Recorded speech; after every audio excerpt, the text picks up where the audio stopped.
यह भागवत की जो साप्ताहिक कथा है, इसी का नाम श्रीमद् भागवत ज्ञान यज्ञ है। और यही वो सत्कर्म है जिस सत्कर्म से ज्ञान, वैराग्य और भक्ति तीनों ठीक हो जाए। नारद जी ने कहा भागवत सुनाने से ज्ञान, वैराग्य, भक्ति ठीक हो जाएंगे। हमने तो उनको वेद सुनाया, उपनिषद सुनाया, गीता सुनाई, और ये भागवत तो वेद वेदांत रूपी वृक्ष का फल है। निगम कल्प तरोर गलितम फलम, ये भागवत तो फल है। और मैंने तो वेद और उपनिषद ही सुना दिया जो इसका मूल है। भागवत का मूल तो वेद है, हमने उनको मूल ही दे दिया, वेद सुनाया, उपनिषद सुनाया। तो अब भागवत सुनाने से वो कैसे जाग जाएंगे, स्वस्थ हो जाएंगे? तो सनकादिकों ने कहा नारद जी एक बात बताओ, पेड़ से फल पैदा होता है, लेकिन जो स्वाद फल में होता है वो पेड़ में नहीं होता। आपको भूख लगे तो आप पेड़ नहीं खाओगे, फल खाओगे। कोई पेड़ खाएगा? आपको भूख लगे और आम का पेड़ हो तो आप आम खाओगे कि पेड़ खाओगे? बुद्धिमान व्यक्ति कहेगा भाई पेड़ खाने से क्या फायदा, आम को खाएं, रस तो इसी में है। और इसमें जो रस आया है वो सब पेड़ की डालियों से होकर के ही आया है, कोई अलग से नहीं आया है। लेकिन जो स्वाद इस फल में है वो पेड़ की डालियों में नहीं, पेड़ के पत्तों में नहीं। पत्ता खाओ, डाली खाओ, उसमें वो रस थोड़ी मिलेगा जो रस फल में मिलेगा। उसी प्रकार वेद वृक्ष है, और उस वेद रूपी कल्प वृक्ष का पका हुआ फल श्रीमद् भागवत महापुराण है। संपूर्ण वेद वेदांत का रस इसमें एकत्रित हो गया, और जो स्वाद इसमें है वो पेड़ में नहीं। कई उदाहरण दिया, यथा दुग्धे स्थितम सर्पिर न स्वादायोपकल्पते।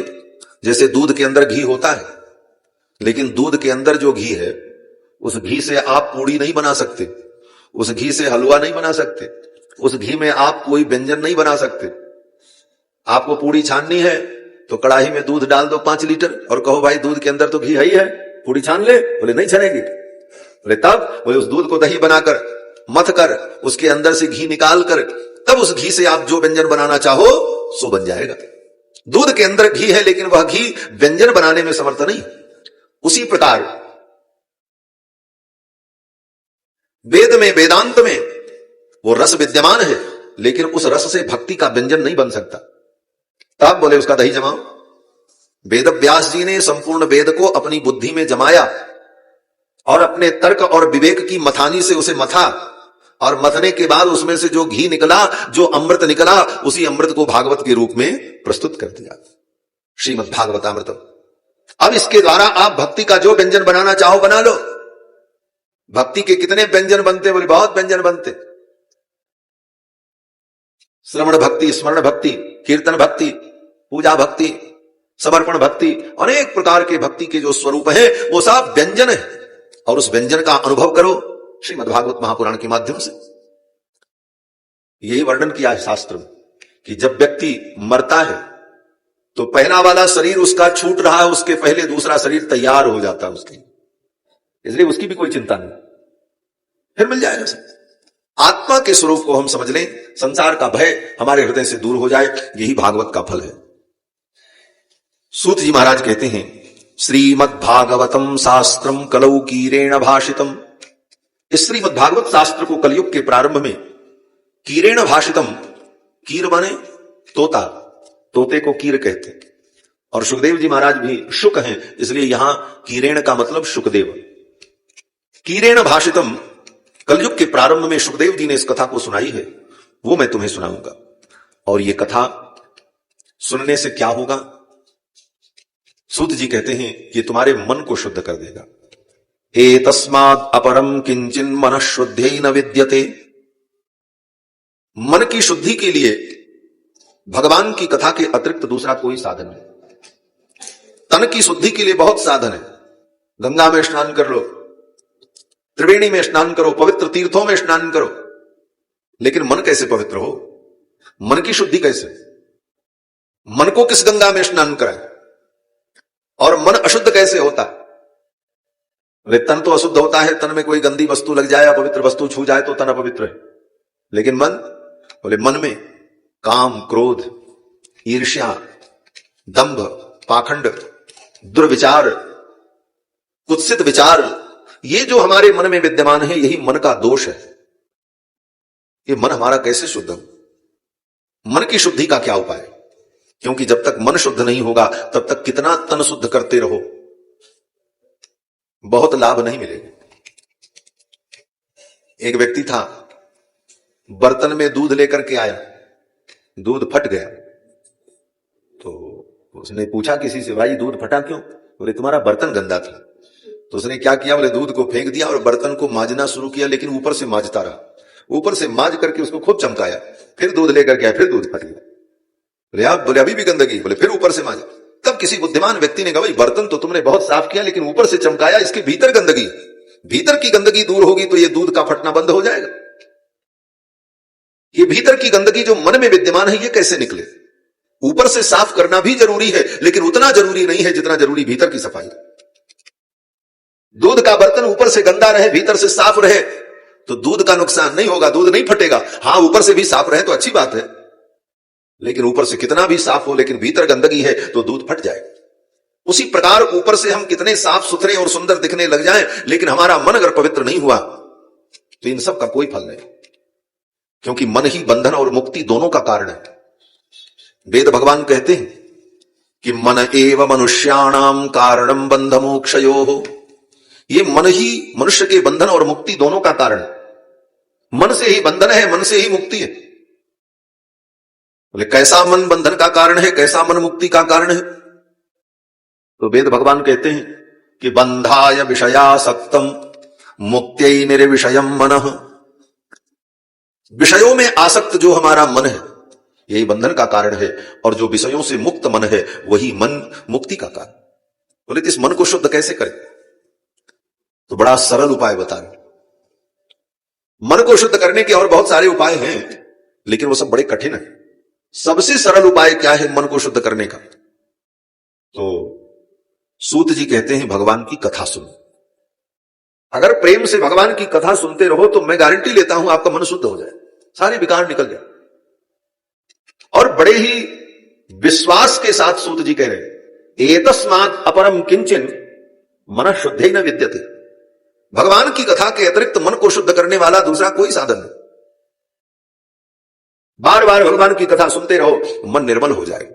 ये कथा आपके मन को पवित्र कर देगी। दूसरे शब्दों में कहा जाए तो तन को गंगा में स्नान कराओ और मन को भगवान की कथा गंगा में स्नान कराओ। तन तो गंगा में नहा ले, लेकिन मन कहां नहाए? बोले भगवान की कथा गंगा में। ये कथा भी गंगा है, ये कथा भी गंगा है। और ये दोनों गंगा भगवान से ही प्रकट होती। जिस गंगा में हम अपने तन को स्नान कराते हैं वो गंगा तो भगवान के चरणों से प्रकट होती। और ये कथा गंगा, बोले कथा गंगा भगवान के मुख से प्रकट होती।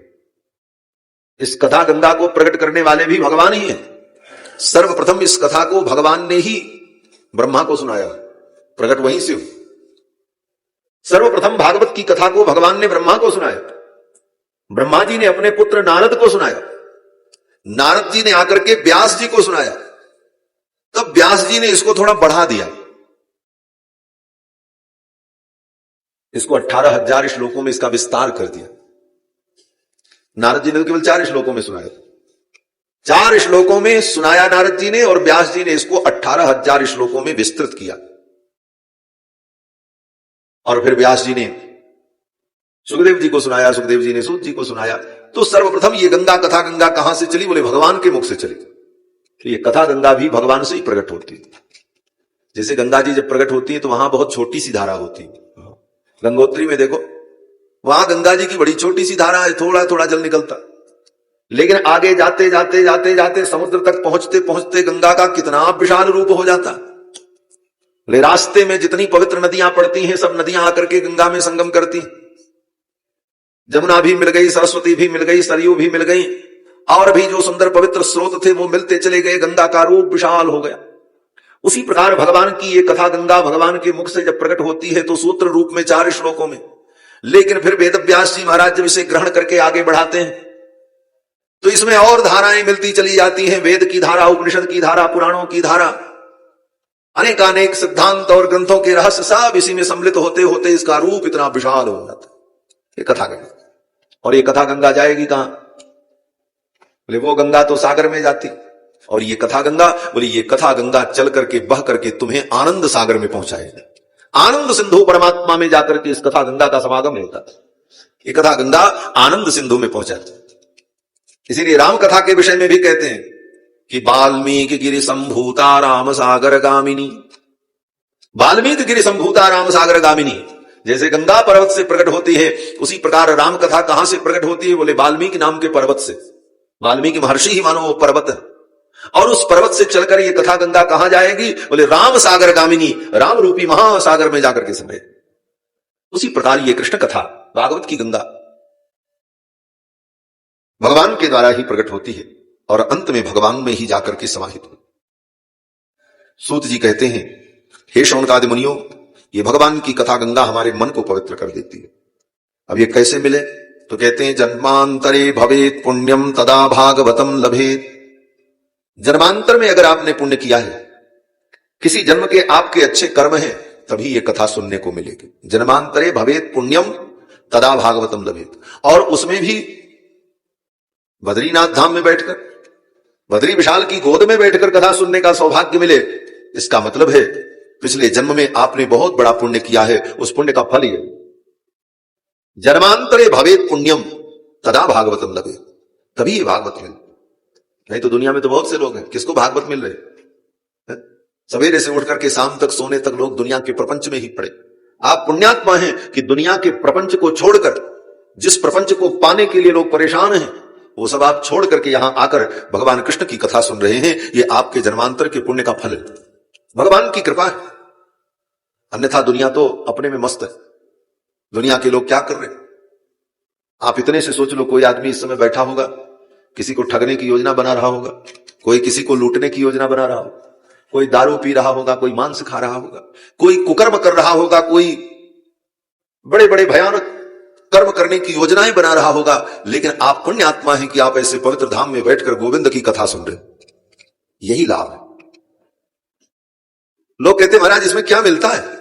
कई लोग तो ऐसे प्रश्न करते जो इसकी महिमा को नहीं जानते। वो कहते महाराज इतनी बड़ी कथा करो, हॉल बुक करो, रहने की व्यवस्था करो, भोजन की व्यवस्था करो, इतने लाख रुपए खर्चे हो जाते, लाखों रुपए खर्चा होता, इससे क्या मिलता है? क्या फायदा होता? बार बार वही कथा। तो मैंने कहा ये बताओ, लाखों रुपए खर्चा करके तुम लोग बड़े बड़े उत्सव करते हो, बड़े बड़े आयोजन करके उसमें मौज मस्ती करते हो, तो तुमको क्या मिलता है? उसने कहा भाई हमको आनंद मिलता है। हमने कहा तुमको उसमें आनंद मिलता, हमको इसमें आनंद मिलता है। जब आनंद के लिए करना है भाई, तुम भी तो उसी के लिए कर रहे हो, तुमको उसमें आनंद मिल रहा है। होटल में जाएं और वहां खूब मौज मस्ती करें, ऐसा करें, सब दोस्तों को बुलावें, नाचे गाएं, लुटाएं। बोले किस लिए? बोले आनंद के लिए। और क्या मिलता है? आनंद ही मिलता है। और वही आनंद हमको इस प्रकार मिल रहा है, तो हम भी तो उसी आनंद के लिए कर रहे हैं, तो फिर तुमको आपत्ति क्या है? कहते क्या मिलता है? बोले आनंद मिलता है। और वह आनंद सच्चिदानंद भगवान है। बंधुओं, श्री सूत जी महाराज कहते हैं कि जन्मांतरे भवेत पुण्यम तदा भागवतम लभेत। जन्मांतर में जीव ने पुण्य किया है, तभी उसको भगवान की कथा सुनने को मिलती। ये कथा बड़ी दुर्लभ। सूत जी कहते हैं कि जब राजा परीक्षित कथा सुनने के लिए बैठे, तो सुखदेव जी सुनाने जा रहे थे, तब तक देवराज इंद्र आए, हाथ में अमृत कलश लेकर। सुधा कुंभम गृहीत्वैव देवाः तत्र समागमन। अमृत कलश लेकर के आए इंद्र, और उनके साथ स्वर्ग के देवता भी थे। सबने आकर के सुखदेव जी को प्रणाम किया। सुखम नत्वा बदन सर्वे स्वकार्य कुशलासुराः। सुखदेव जी को प्रणाम किया और सभी देवताओं ने सुखदेव जी से कहा महाराज, ये राजा परीक्षित मरने के डर से कथा सुन रहे, हम स्वर्ग से अमृत लाए, ये अमृत इनको पिला दो। और एक ड्रॉप दो ड्रॉप नहीं, पूरा कलश ग्लास में लेकर के पी ले, भरपेट जितना पीना हो। ये अमृत कलश हम इनके लिए लेकर के आए हैं, इनको ये अमृत पिला दो, क्योंकि ये मरने से डर रहे। और ये अमृत पी लेंगे तो तक्षक का बाप भी काटेगा तो इनकी मृत्यु नहीं होगी। और ये अमृत जो आप इनको पिलाने जा रहे हो, कौन सा अमृत? बोले श्रीमद् भागवत अमृत, श्री कृष्ण कथा अमृत। जो अमृत आप इनको पिलाने जा रहे हो, वो अमृत आप हमको पिला दो, हम स्वर्ग से आए। देवताओं ने यही कहा कथा सुधाम प्रयच्छस्व। देवराज इंद्र कहते हैं कथा सुधाम प्रयच्छस्व, ये कथा सुधा जो है ये तो हमको दे दो, और इसके बदले में गृहीत्वैव सुधा मिमाम, और ये जो स्वर्ग की सुधा है, सुधा माने अमृत, ये स्वर्ग की सुधा आप ले लो, और ये मृत्युलोक का अमृत जो भगवान की कथा ये हमें दे दो। कभी कभी हमारे पूज्य महाराज जी कहते थे, हे मृत्युलोक के प्राणियों, स्वर्ग की महिमा को सुन करके कभी ये मत सोचना कि हम स्वर्ग में रहने वालों से कमजोर हैं। अगर स्वर्ग में सुधा है तो इस मृत्युलोक में कथा सुधा, उनसे अच्छी वस्तु हमारे पास है। तुम्हारे पास तो स्वर्ग में सुधा है, लेकिन हमारे पास तो कृष्ण कथा सुधा है। देवताओं ने कहा ये अमृत ले लो, इसके बदले में ये कथा सुधा हमें दे दो। एवं विनिमये जाते सुधा राज्ञा प्रपीयताम, ऐसा विनिमय हो जाएगा, अदला बदली हो जाएगी। तो सुधा राज्ञा प्रपीयताम, राजा परीक्षित सुधा पी लेंगे, और प्रपास्यामो वयम सर्वे श्रीमद् भागवतामृतम, और हम सभी देवता लोग श्रीमद् भागवतामृत पी लेंगे, हम भागवत पी लेंगे, कथा सुधा पी लेंगे, तो ये अदला बदली हो जाए। अब सुखदेव जी ने राजा परीक्षित की ओर देखा और उन देवताओं की ओर देखा, भाई ये तो श्रोता का झगड़ा है, ये निर्णय करे कौन क्या पिएगा। तो सुखदेव जी ने राजा परीक्षित की ओर देखा और कहा, क्या विचार है, अमृत पियोगे कि कथा सुनोगे? राजा परीक्षित बड़े धर्मात्मा है महाराज, भगवान की इनके ऊपर बहुत बड़ी कृपा है। जन्म के समय ही इन्होंने भगवान श्री कृष्ण का दर्शन प्राप्त किया, गर्भ में ही। गर्भ में जब ब्रह्मास्त्र से अश्वत्थामा ने इन्हें मारा था, तो भगवान श्री कृष्ण गर्भ में जाकर के बालक को पुनर्जीवित किया, वो महाराज परीक्षित। इनकी मां भगवान की परम भक्ता उत्तरा, इनकी दादी कौन? इनकी दादी द्रौपदी भगवान की परम भक्ता। सुभद्रा जो इनकी सगी दादी, भगवान कृष्ण की सगी बहन, और इनकी परदादी कुंती भगवान की परम भक्ता। ऐसा कुल है, साधारण नहीं। और ये पांडव जो इनके बाबा हैं, ये पांडव कौन है? भगवान कहते हैं मम प्राणा ही पांडवाहा, भगवान श्री कृष्ण कहते हैं ये पांचों पांडव 5 पांडव नहीं है, ये मेरे 5 प्राण हैं, प्राण अपान ब्यान उदान समान। ऐसे पांडव के कुल में उत्पन्न महाराज परीक्षित भगवान के परम भक्त हैं। महाराज परीक्षित ने तुरंत निर्णय किया। महाराज परीक्षित ने कहा नहीं, हम ये अमृत नहीं पिएंगे। क्यों? बोले अमृत पी लेने से भी कोई मृत्यु से थोड़ी बच सकता।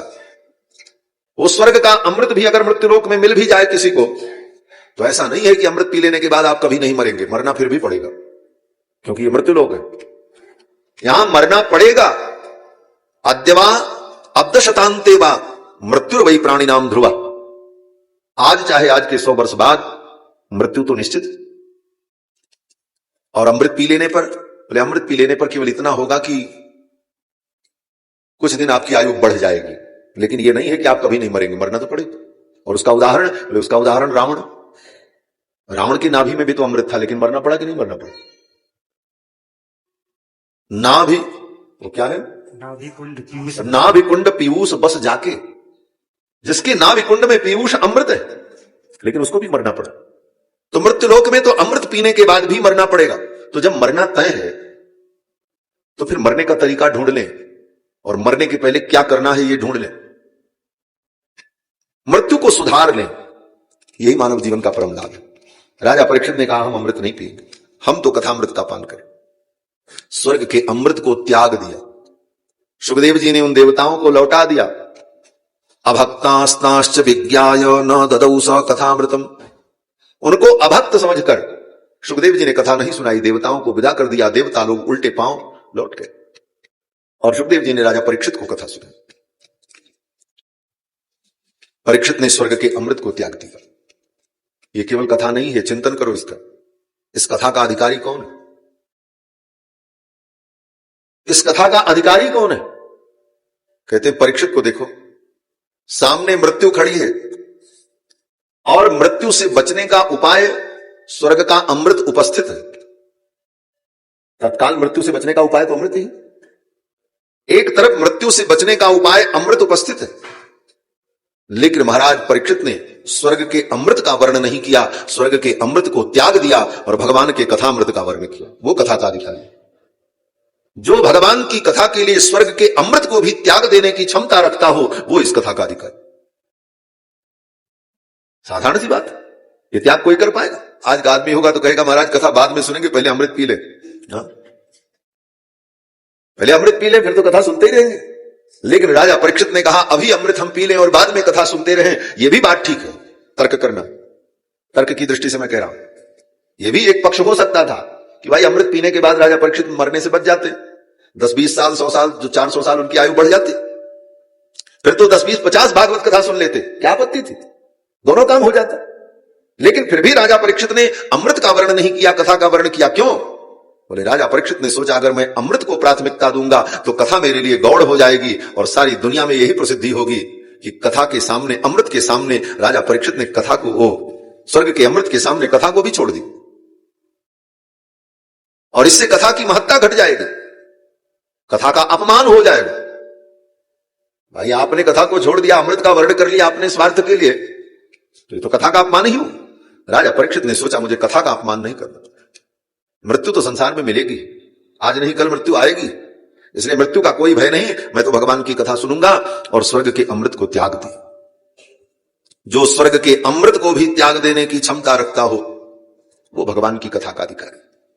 इसीलिए सुखदेव जी ने कहा परीक्षित, परीक्षितो परीक्षितः, हे राजन तुम वास्तव में आज परीक्षित हो गए। परीक्षित का मतलब क्या है? इनका असली नाम है विष्णुरात। परीक्षित जी का वास्तविक नाम जो है वो विष्णुरात है। ये तो परीक्षित इनकी विशेषता है, इनका सम्मानजनित नाम है, उपाधि है, जो भी समझ लो, नाम भी है, लेकिन मुख्य नाम तो इनका विष्णुरात है। सुखदेव जी कहते हैं परीक्षितो परीक्षिता, परीक्षित आज तुम परीक्षित हो गए। परीक्षित किसे कहते हैं? बोले जिसकी परीक्षा हो जाए, जिसका परीक्षण हो जाए। लोग कहते हैं महाराज ये वस्तु जो है ना इसका परीक्षण हो गया है, ये परीक्षित है, इसका परीक्षण किया जा चुका है। राजा परीक्षित की परीक्षा हो रही। कौन सी परीक्षा? बोले कथा सुनने की योग्यता तय करनी, और वो योग्यता तय हो रही, और इस परीक्षा में ये उत्तीर्ण हुए। इसीलिए सुखदेव जी कहते हैं परीक्षितो परीक्षिता, तुम परीक्षित हो। केवल तुम्हारा नाम ही परीक्षित नहीं है, तुम्हारा तो परीक्षण हो गया, तुम्हारी परीक्षा हो गई और परीक्षा में तुम पास हो गए। भगवान की कथा के लिए तुमने स्वर्ग के अमृत को भी त्याग दिया। तुमसे बड़ा अधिकारी तो इस कथा का और कोई नहीं। इसीलिए कथा के जजमान को परीक्षित कहा जाता। बोले परीक्षित बनो, परीक्षित बनो, ये भाव हमारे जीवन में। उतना तो हम नहीं कर सकते, फिर भी कोशिश करनी चाहिए। सूत जी कहते हैं मुनियों, तुम्हें मैं एक आख्यान सुनाता हूं। एक बार देवर्षि नारद घूमते घूमते उत्तराखंड में आए, यहीं बद्री विशाल धाम। सनक, सनंदन, सनातन, सनत कुमार, ये ब्रह्मा जी के मानस पुत्र, चारों भाई, इनकी अवस्था सदा 5 वर्ष की ही रहती, ये बड़े नहीं होते और सबसे पुराने हमारा ब्रह्मा जी की प्रथम संतान है। ब्रह्मा जी ने जब सृष्टि प्रारंभ की तो सबसे पहले 4 लोगों को पैदा किया, सनक, सनंदन, सनातन और सनत कुमार। और ये चारों 5 वर्ष के बालक भगवान के परम भक्त। गोस्वामी तुलसीदास जी लिखते हैं रामचरितमानस में, देखत बालक बहुकालीना ब्रह्मानंद सदा लय लीना। देखत बालक बहुकालीना ब्रह्मानंद सदा लय लीना। देखत बालक। ये चारों भाई देखने में तो बालक लगते हैं लेकिन बड़े पुराने हैं ब्रह्मा की सृष्टि के प्रारंभ में। और इनका काम क्या है? बोले ब्रह्मानंद सदा लय लीना, सदा ब्रह्मानंद में, भगवान की भक्ति में लगे रहते। और इनका एक काम है केवल भगवान की कथा सुनना और सुनाना, दूसरा कोई काम नहीं करते। घूमते रहते, जहां कहीं अनुकूल वातावरण मिल जाए वहीं बैठ गए। न श्रोता की जरूरत है न वक्ता की जरूरत है, चारों वक्ता हैं और चारों श्रोता हैं। एक बैठ गए व्यासपीठ पर, 3 बन गए श्रोता, कथा शुरू। और जब वो थक गए तब वो नीचे आकर के बैठ करके श्रोता बन गए और श्रोता में से एक गए ऊपर बैठ गए, फिर कथा शुरू। ऐसी कथा चलती रहती महाराज। आशा बस यह नहीं रघुपति चरित होई त सुनई आशा बसर प्रसन्नति नहीं रघुपति चरित होई त सुनई आशा बसर। इनके जीवन का सब कुछ भगवान की कथा है, दिशाएं ही इनके वस्त्र हैं, और इनके जीवन का व्यसन क्या है? बोले भगवान की कथा। कथा भगवान की सुनना और सुना। तो ये चारों भाई यहां आए बद्री विशाल क्षेत्र में और सत्संग करने जा रहे थे। तब तक नारद जी भी आ गए। नारद जी आए तो सनकादिक बड़े प्रसन्न हुए, चलो हमारे छोटे भाई आ गए। ये नारद जी उन्हीं के छोटे भाई। सनकादिकों ने सोचा चलो 4 से 5 हो गए, अब कथा में और आनंद आए। लेकिन नारद जी जब आए तो नारद जी बड़े उदास थे, चेहरा उतरा हुआ था। तो सनकादिकों ने देखा और कहा कि इदानीम शून्य चित्तोसी, ये तुम शून्य चित्त लग रहे हो, क्या बात है? गत वित्तो यथा जनः, जैसे किसी का धन लुट गया हो तो व्यक्ति उदास हो जाए, ऐसी उदासी तुम्हारे चेहरे पर, क्या कारण है?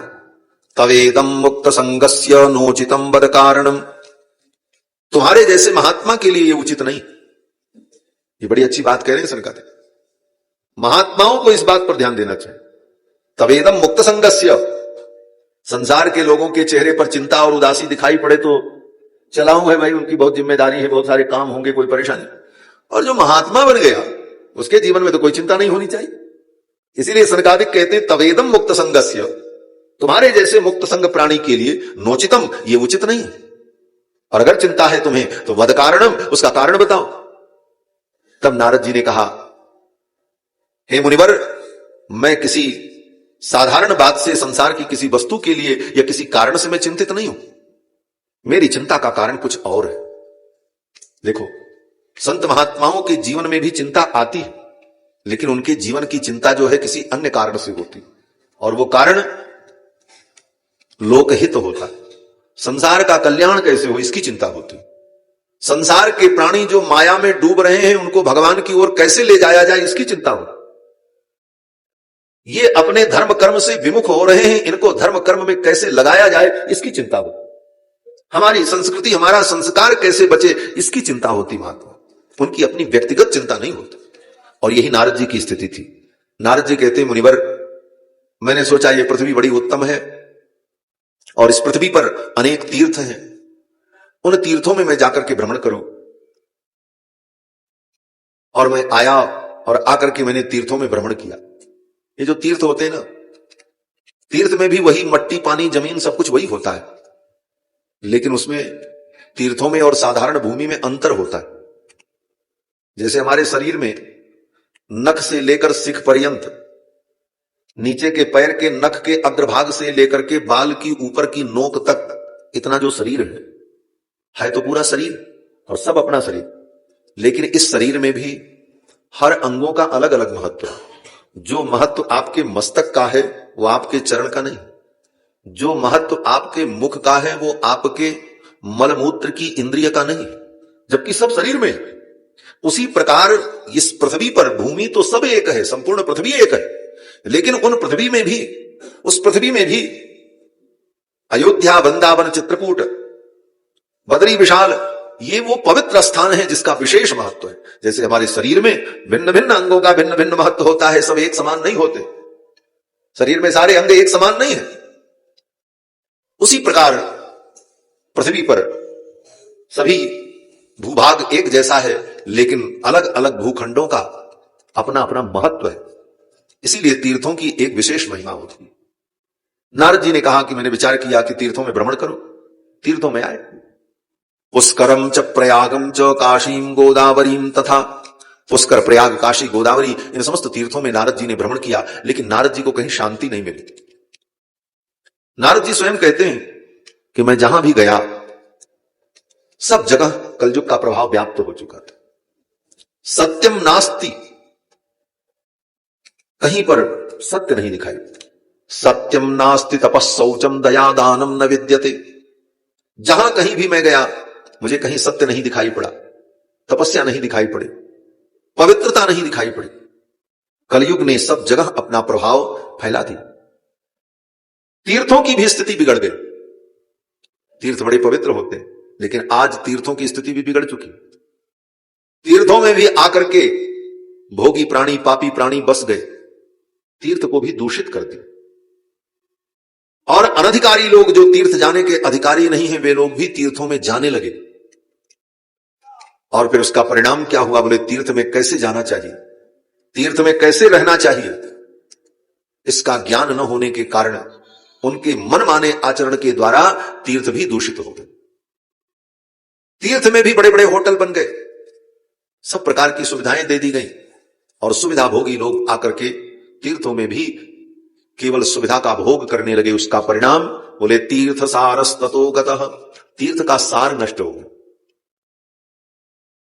तीर्थ में तो आओ तो तप करो, तीर्थ में सुविधा, आवश्यक सुविधा तो होनी ही चाहिए, लेकिन यहां हम सुख भोगने आए हैं और यहां आकर के हम सारे ऐसो आराम ढूंढें, बोले ये गलत बात।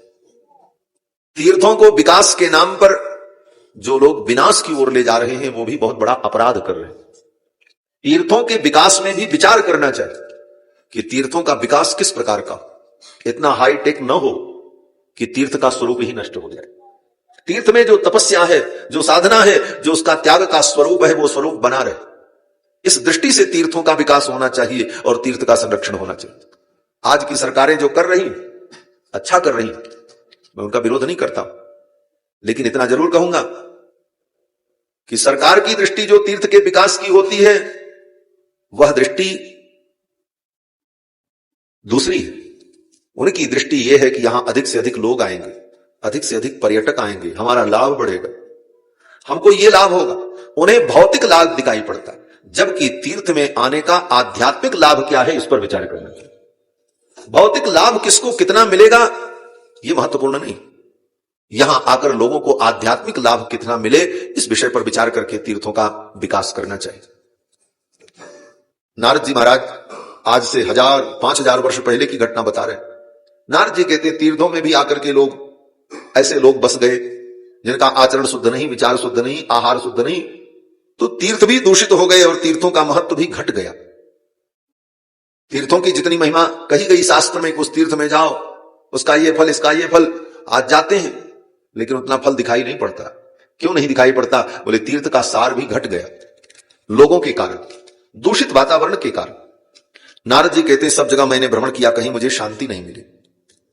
घूमते घूमते मैं वृंदावन में पहुंचा, तो वृंदावन में जमुना के तट पर मुझे एक दृश्य दिखाई पड़ा। एक स्त्री रो रही थी, युवती थी, और उसके अगल बगल 2 बूढ़े पुरुष जमीन पर पड़े थे, बेहोश थे। कई स्त्रियां उसकी सेवा कर रही थी, पंखा डुला रही थी, भजन कर रही थी।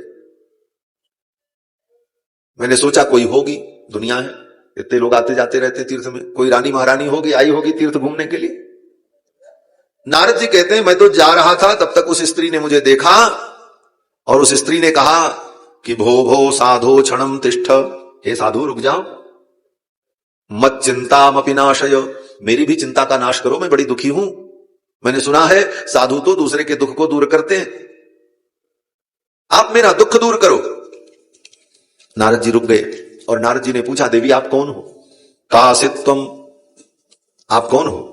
का विमौ चेमा नार्या का पद्मलोचना, देवी आप कौन हो, आपका नाम क्या है, और ये दोनों पुरुष जो आपके अगल बगल पड़े हैं ये कौन है, और ये नारियां जो आपकी सेवा करने में लगी हैं, कोई पंखा डुला रही है, कोई चमर डुला रही है, ये देवियां कौन है, आप हमें बताओ। तो उस स्त्री ने कहा हे देवर्षि, मेरा नाम भक्ति है, मैं भक्ति हूं। नारद जी ने कहा भक्ति? अरे जैसे किसी का नाम सीता और गीता और राधा, ऐसे तुम्हारा नाम भक्ति? असली सीता तो राम जी की पत्नी है, वैसे कोई सीता नाम किसी का हो तो नाम है, लेकिन सीता तो सीता कौन? बोले सीता तो राम जी की पत्नी, राधा कृष्ण प्रिया। तो नारद जी ने कहा तुम्हारा नाम भक्ति है? उस देवी ने कहा नहीं नहीं, नाम तो हमारा भक्ति है, लेकिन मैं यथार्थ में साक्षात भक्ति हूं। जिस भक्ति को बड़े बड़े ऋषि मुनि महात्मा ढूंढते हैं, कृष्ण भक्ति को, वो मैं हूं। नारद जी ने कहा अरे आपको तो मैं बहुत दिन से ढूंढ रहा हूं, हम तो यही ढूंढने निकले। आहा, वृंदावन का यही लाभ मिला, मुझे भक्ति का दर्शन हो गया। नारद जी बड़े प्रसन्न हुए, बोले ये तो मेरा सौभाग्य कि आपका मुझे दर्शन हुआ। उस देवी ने कहा, अहम भक्ति ऋतिख्याता, मैं तो भक्ति हूं, और ये जो मेरे अगल बगल दोनों पुरुष पड़े हैं ये मेरे बेटे हैं। एक का नाम ज्ञान है, एक का नाम वैराग्य है। ज्ञान वैराग्य नामानो कालयोगे न जर्जरो। ये ज्ञान और ये वैराग्य ये दो मेरे बेटे हैं, लेकिन कलयुग के प्रभाव से ये जर्जर हो गए, बूढ़े हो गए, इनके अंदर शक्ति नहीं रही है, बेहोश है। और ये जो मेरी सेवा करने वाली स्त्रियां हैं, ये सब भारत की पवित्र नदियां हैं। गंगा, जमुना, सरस्वती, कावेरी, कृष्णवेणा, तापी, तुंगभद्रा, कृतमाला, पयस्वनी, ये भारत की पवित्र नदियां ही देवी के रूप में मेरी सेवा कर रही। नारद जी ने कहा, भारत की समस्त पवित्र नदियों का, तीर्थों का दिव्य स्वरूप का दर्शन और भक्ति महारानी का दर्शन मुझे हुआ। नारद जी तो बड़े प्रसन्न हुए। नारद जी ने कहा, अच्छा देवी ये बताओ आपकी समस्या क्या है? भक्ति महारानी ने कहा, ये मेरे बेटे जो हैं ज्ञान वैराग्य, दोनों बेहोश पड़े हैं, बूढ़े हो गए हैं, किसी काम लायक नहीं है, इन्हीं को आप ठीक कर दो तो मैं प्रसन्न हो जाऊं, मेरा दुख दूर हो जाए। नारद जी ने कहा, अच्छा ये बताओ आप आई कहां से हो? यहीं रहती हो वृंदावन में कि कहीं से आगमन हुआ है आपका? तो उस देवी ने कहा, नहीं नहीं महाराज, मैं यहां नहीं रहती हूं, मेरा जन्म तो दक्षिण भारत में हुआ है। उत्पन्ना द्रविणे साहम, मैं द्रविड़ देश में उत्पन्न हुई, और फिर जब मैं वहां से आगे बढ़ी तो कर्नाटक में आ गई, और कर्नाटक में मैं जवान हो गई। भक्ति महारानी कहती हैं कि उत्पन्ना द्रविणे साहम वृद्धिम कर्नाटके गता, कर्नाटक में मैं बड़ी हो गई। क्वचिन क्वचिन महाराष्ट्रे, महाराष्ट्र में मेरा कहीं कहीं प्रचार प्रसार हुआ, और वहां से जब मैं आगे चली गुजरात में आई तो गुर्जरे जीर्णताम गता, गुजरात में आकर के मैं जीर्ण हो गई। भक्ति गुजरात में आकर के जीर्ण हो गई, कमजोर हो गई। आप कहोगे महाराज गुजरात में क्या कमी थी? गुजरात जैसा तो कोई देश ही नहीं भारत, समस्त प्रकार की समृद्धि वहां पर। कहते हैं हाँ, समस्त प्रकार की समृद्धि ठीक है, लेकिन जिस काल की यह घटना का वर्णन है उस काल में वहां पर पाखंड बहुत था, और उन पाखंडियों के कारण भक्ति महारानी गुजरात में जाकर के जीर्ण हो गए। जहां पर पाखंड होता है वहां पर भक्ति जीर्ण हो जाती, कमजोर हो जाती। पाखंड कहते किसे?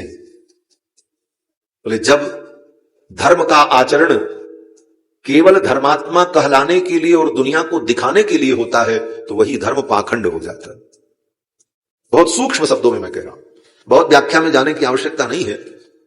पाखंड का मतलब है धार्मिक जो आचरण है, तिलक लगाना, माला जपना, माला रखना, भगवान की पूजा करना, लाल जी की, लड्डू गोपाल की सेवा करना, कथा सुनना, ये सब धर्म के जितने आचरण हैं, धार्मिक व्यवहार है, यह जब केवल दुनिया को दिखाने के लिए हो और अपने को धर्मात्मा बताने के लिए हो तो यह धर्माचरण सब पाखंड हो जाता है।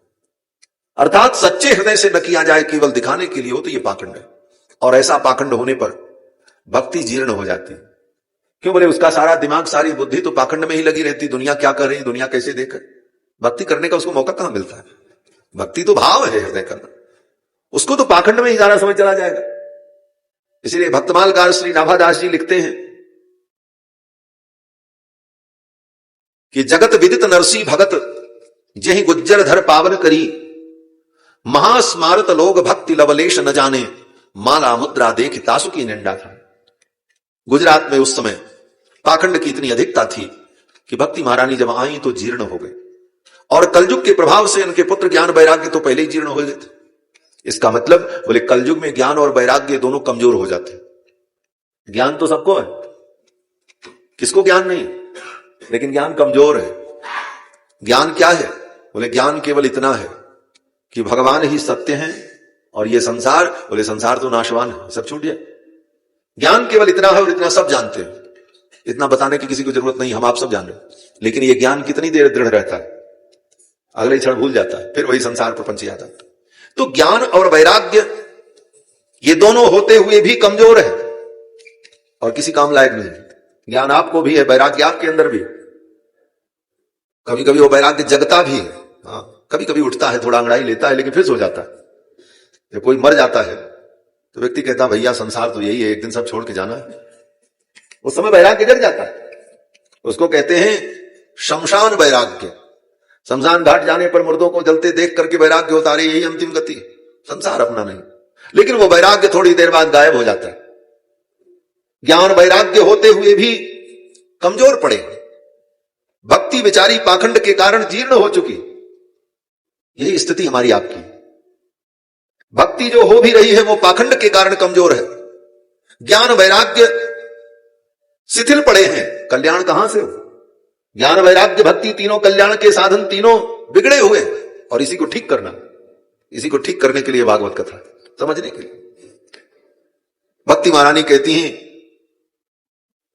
मैं द्रविड़ देश में उत्पन्न होकर के चल करके उत्तर भारत की ओर जब आई तो वृंदावन में पहुंच करके वृंदावन के प्रभाव से मैं तो नवीन हो गई, मैं तो ठीक हो गई।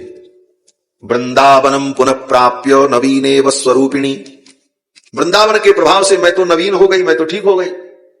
लेकिन ये मेरे पुत्र ज्ञान वैराग्य अभी भी कमजोर पड़े हैं, ये शिथिल है, ये बेहोश है, इनको आप ठीक कर दो, मेरा दुख दूर हो जाए। भक्ति का यही दुख था, उसके पुत्र ज्ञान वैराग्य अचेत पड़े। भक्ति महारानी ने यहां पर नारद जी से दो प्रश्न किया है। भक्ति महारानी कहती है नारद जी से कि मुनिवर, मेरी दो शंकाएं हैं। बोले क्या? भक्ति महारानी कहती है कि जब ये कलयुग आया था, सब दोष कलयुग का ही है, ये जब कलयुग आया तो इसको राजा परीक्षित ने छोड़ क्यों दिया? मार देते, इसको काम खत्म हो जाता, कोई समस्या ही नहीं होती। कलयुग परीक्षित के सामने आया था, परीक्षित ने कलयुग के ऊपर धनुष बाण उठाया, वो चरणों में गिर पड़ा, फिर महाराज परीक्षित ने छोड़ दिया।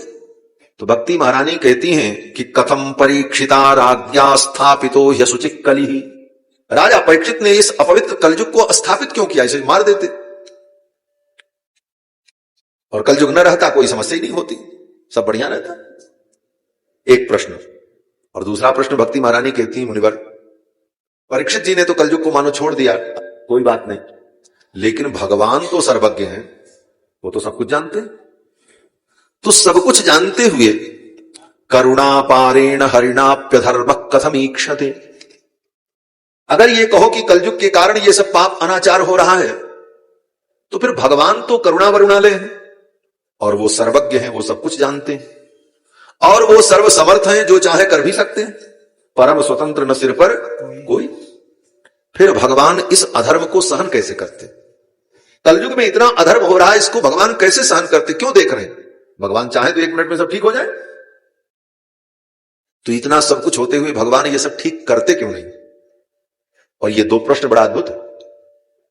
इन दो प्रश्नों में ये दूसरा प्रश्न तो हमारे आपके सबके हृदय में आता है कि भाई भगवान जब सब कुछ करते हैं, तो ये कलयुग में जो कुछ हो रहा है भगवान देख रहे हैं, तो भगवान ठीक क्यों नहीं करते? यही भक्ति महारानी ने प्रश्न किया। नारद जी ने इन दोनों प्रश्नों का उत्तर दिया।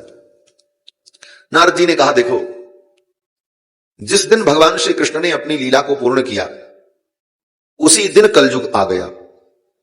यदा मुकुंदो भगवान क्षमाम त्यक्त्वा स्वपदं गतः, जिस दिन भगवान मुकुंद क्षमाम त्यक्त्वा इस पृथ्वी को छोड़कर स्वपदं गतः अपने धाम को गए, उसी दिन कलयुग आ गया। तद्दिनात् कलिरायातः सर्वसाधन बाधकः, कलयुग उसी दिन आ गया।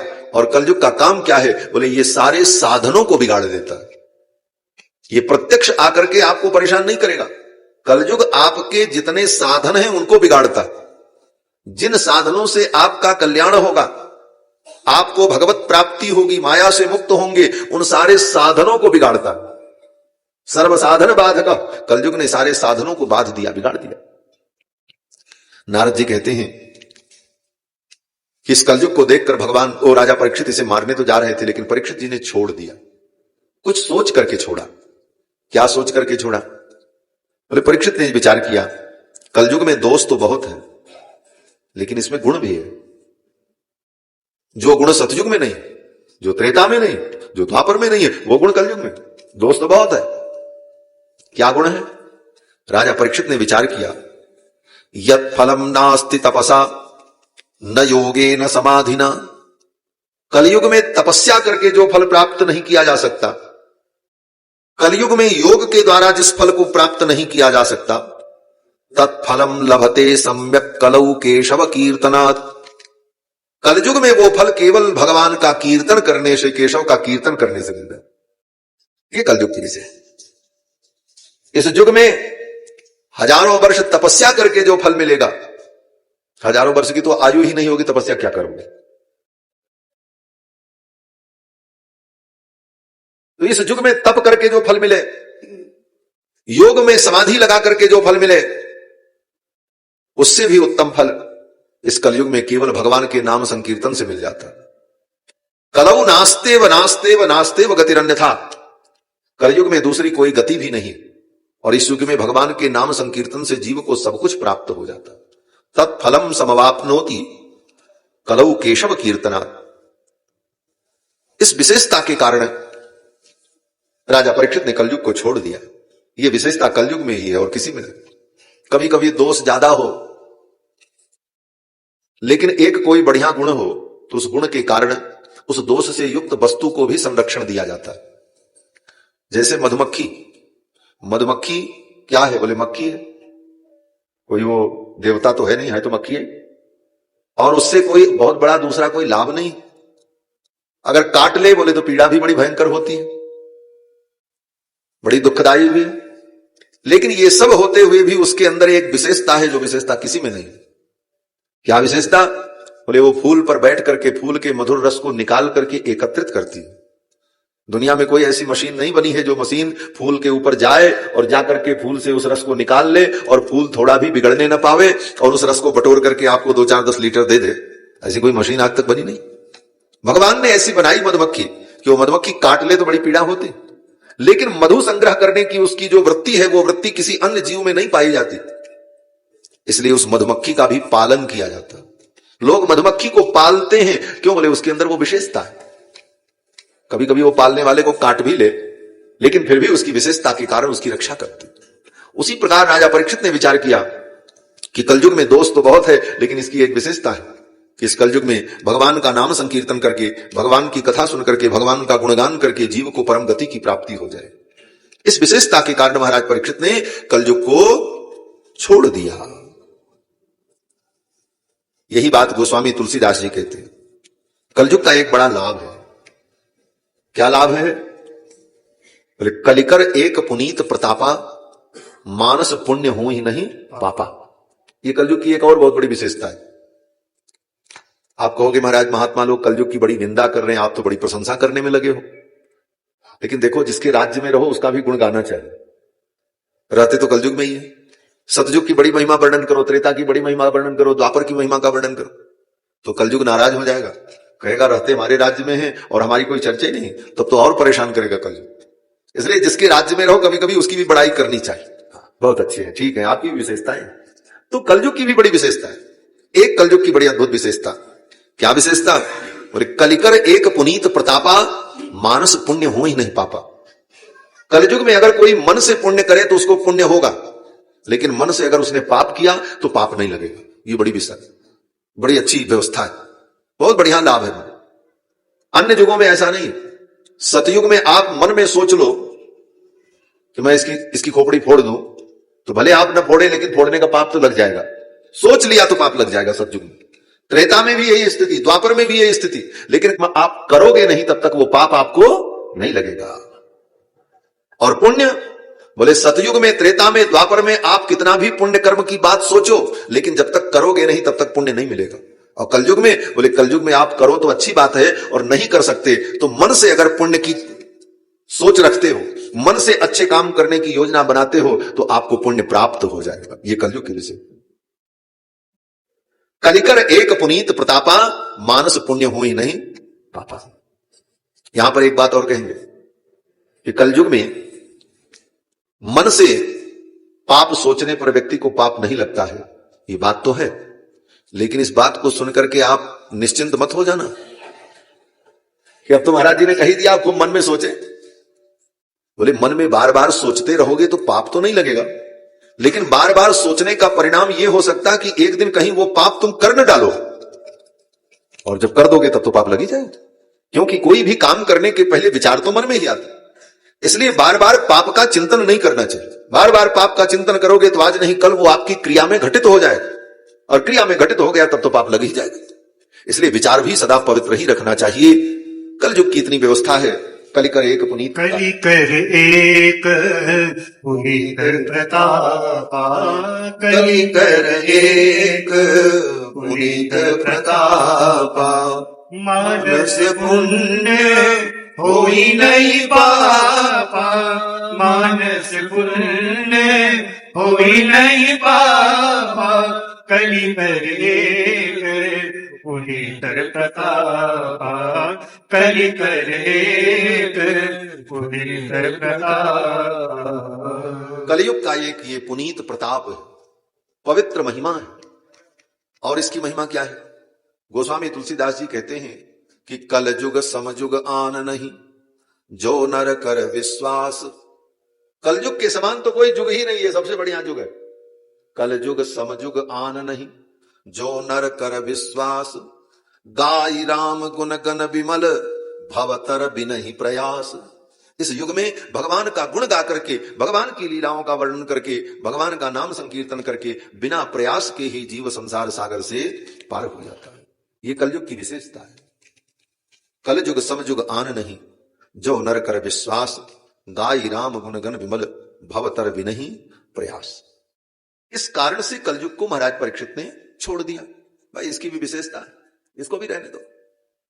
दूसरा प्रश्न, बोले भगवान सब कुछ करने में समर्थ है, फिर भी भगवान ने कुछ नहीं किया और कलयुग अपना काम कर रहा है। तो इस प्रश्न का उत्तर देते हुए नारद जी ने कहा कि भगवान जानते हैं ये युग कलयुग, इस युग में ऐसा ही होगा जो कुछ हो रहा है। इसलिए इसको जानते हुए भगवान ये अनुभव करते हैं कि किसी का कोई दोष नहीं, ये युग का दोष है। ये समय ही ऐसा है, और समय आता है तो समय जो कुछ करवाना होता है वो करा लेता है। अयम तो युग धर्मो ही वर्तते कस्य दूषण। ये युग धर्म है, किसी का कोई दोष नहीं। ये कल युग आया है इसलिए पाप हो रहा है, कल युग चला जाएगा, अपने आप लोगों की प्रवृत्ति शुद्ध हो जाएगी और फिर लोग अच्छे कर्म में लग जाएंगे। ये समय का प्रभाव है, इसलिए किसी का कोई दोष नहीं है। इसलिए भगवान भी चुपचाप देखते हैं, समय का फेर है, समय बदलेगा, ये समय जाएगा, फिर अच्छा समय आएगा। अतस्तु पुंडरीकाक्षः सहते निकटे स्थिता। इसलिए भगवान पुंडरीकाक्ष सब कुछ देखते हुए भी सहन करते हैं, जानते हैं प्राणियों का दोष नहीं है, ये समय का प्रभाव, ये समय सब कुछ करा लेता है। कैसे? तो समय सब कुछ कराता है। जब ठंडियों के दिन आते हैं तो सरकार कोई सूचना जारी नहीं करती है कि अब आप लोग अपने गर्म कपड़े निकाल लो। जब ठंडियों के दिन आने लगते हैं तो सरकार कोई सूचना जारी नहीं करती कि फला डेट से आप लोग अपने गर्म कपड़े निकाल लीजिए, एसी कूलर बंद कर दीजिए, हीटर गीजर चला लीजिए। ऐसी कोई सूचना तो होती नहीं, किसी को बताना नहीं पड़ता, अपने आप धीरे धीरे गर्म कपड़े निकलने लगते हैं और लोग यूज करने लगते हैं। उस तरह के वातावरण में रहने का अभ्यास बन जाता है और फिर धीरे धीरे जब मौसम बदलता है, समय बदलता है, अपने आप सब गर्म कपड़े उठा करके पेटी में बंद कर दिए जाते हैं और फिर लोग सहज हो जाते। उसी प्रकार जैसे समय सब कुछ कराता है, समय का भी अपना बहुत बड़ा महत्व है। वेद व्यास जी कहते हैं भगवान जानते हैं कलयुग जो है ना, इसका यही समय है और ये यही करेगा, इसलिए किसी का कोई दोष नहीं है। ये काल खत्म होगा, अपने आप सब कुछ बदल जाएगा। अयम युग धर्मो ही वर्तते कस्य दूषणम। भक्ति महारानी ने कहा महाराज आपकी जय हो, आपकी वाणी में बड़ा दम है। आपकी वाणी तो माया के कठोर से कठोर बंधन को खोल देने वाली। भक्ति महारानी कहती है जयति जयति मायाम यस्य कायाधवस्ते वचन रचन मेकम केवलम चाकलय्य। आपके वचन को मानकर, आपके एक वचन पर विश्वास कर लिया। किसने? बोले कयाधु के पुत्र ने, कायाधव ने। कायाधव कौन है? बोले प्रहलाद जी। प्रहलाद का एक नाम है कायाधव, कयाधु के पुत्र। भक्ति महारानी कहती हैं कि आपके एक वचन का आश्रय ले लिया कयाधु के पुत्र प्रहलाद ने तो माया को जीत गए। आपकी वाणी अद्भुत है, आपकी जय हो। जयति जयति मायाम यस्य कायाधवस्ते वचन रचनम एकम केवलम चाकलय्य ध्रुव पदमपि यातो यत् कृपातो ध्रुवोयम। आपकी कृपा से आपके वचनों को सुनकर के 5 वर्ष के बालक ध्रुव को ध्रुव पद की प्राप्ति हो गई। हे ब्रह्मपुत्र, मैं आपको प्रणाम करती। भक्ति महारानी ने नारद जी को प्रणाम किया। नारद जी ने कहा, देवी आप चिंता मत करो, आपके कल्याण का मैं उपाय करता हूं। आपके पुत्र ज्ञान वैराग्य को मैं अभी ठीक कर देता हूं। नारद जी ने सोचा, वेद पुराण शास्त्र सुनने से ही ज्ञान होता है और वेद पुराण शास्त्र सुनने से ही वैराग्य होता है, तो मैं इनको सुना दूं और ये दोनों उठ करके बैठ जाएंगे। नारद जी ने सुनाना शुरू किया। वेद सुनाया, स्मृतियां सुनाई, उपनिषद के मंत्र सुनाए, संपूर्ण गीता सुनाई। गीता तो एक बार नहीं कई बार सुनाई। वेद व्यास जी कहते हैं, वेद वेदांत घोषैश्च गीता पाठैर मुहुर्मुहु। वेद वेदांत सुनाया और गीता सुनाई, और गीता तो कई बार सुनाई। लेकिन ज्ञान वैराग्य ज्यों के त्यों पड़े रहे, न उठे न हिले न डुले। लोग कहते महाराज गीता ज्ञान का भंडार है। वास्तव में गीता ज्ञान का भंडार है, लेकिन कोई ये सोचे कि केवल गीता सुन ले तो ज्ञान हो जाएगा, बड़ा कठिन है। गीता और वेदांत सुनने के और समझने के पहले जब तक भगवान की कथा सुन सुन करके अपने हृदय को निर्मल नहीं बना लोगे, तब तक न गीता का ज्ञान उतरेगा न उपनिषद का ज्ञान उतरेगा। इसलिए बड़ी बड़ी गीता की संगोष्ठी होती है, गीता क्या कहती किसी को पता ही नहीं चलता। मैं भी गया हूं, बड़ी बड़ी गोष्ठियों में जाना पड़ता, लेकिन कितना गीता को लोग समझ पाते हैं मैं जानता हूं। गीता और उपनिषद के ब्रह्म ज्ञान को समझने के लिए जब तक अंतःकरण शुद्ध न हो, तब तक वो गीता का ज्ञान हृदय में नहीं उतरेगा। करते रहो गीता की संगोष्ठी, पहले तो भगवान की कथा सुनकर के हृदय को निर्मल बनाओ। बार बार कथा सुनते सुनते भगवान की कथा के द्वारा हृदय आपका निर्मल हो जाए।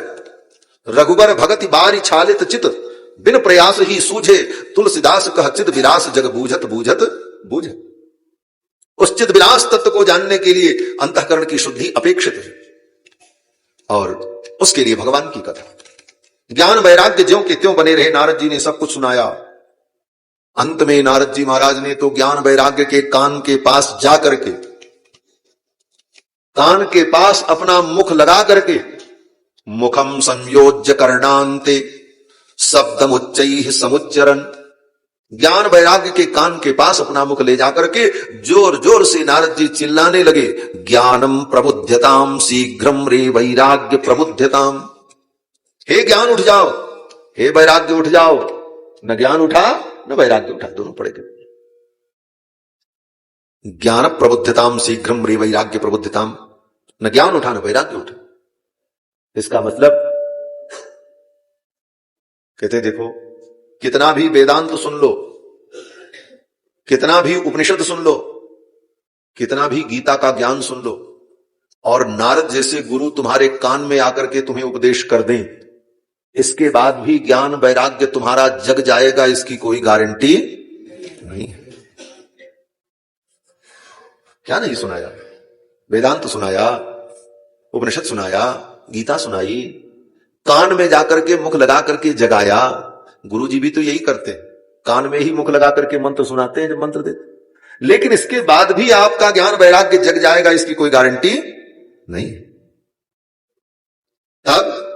तब नारद जी परेशान हो गए। नारद जी ने कहा क्या करें?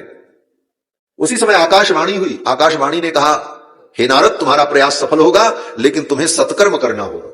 अब नारद जी सोचने लगे कौन सा सत्कर्म करें? अभी तक जो किया है कोई कुकर्म तो था नहीं, ये भी तो सत्कर्म ही था। अब कौन सा सत्कर्म मैं करूं जिस सत्कर्म से ज्ञान वैराग्य जग जाए? और जब तक पूछ पाते नारद जी की कौन सा सत्कर्म करूं, उस सत्कर्म का रूप क्या होगा, उसकी प्रक्रिया क्या होगी, तब तक आकाशवाणी बंद हो गई। नारद जी ने कहा अच्छा, अब चलते हैं, पता लगाते हैं सत्कर्म क्या है। भक्ति महारानी और ज्ञान वैराग्य को छोड़कर नारद जी चल पड़े सत्कर्म की परिभाषा जानने के लिए। और जहां जहां नारद जी गए, किसी ने उनके प्रश्न का ठीक उत्तर नहीं दिया।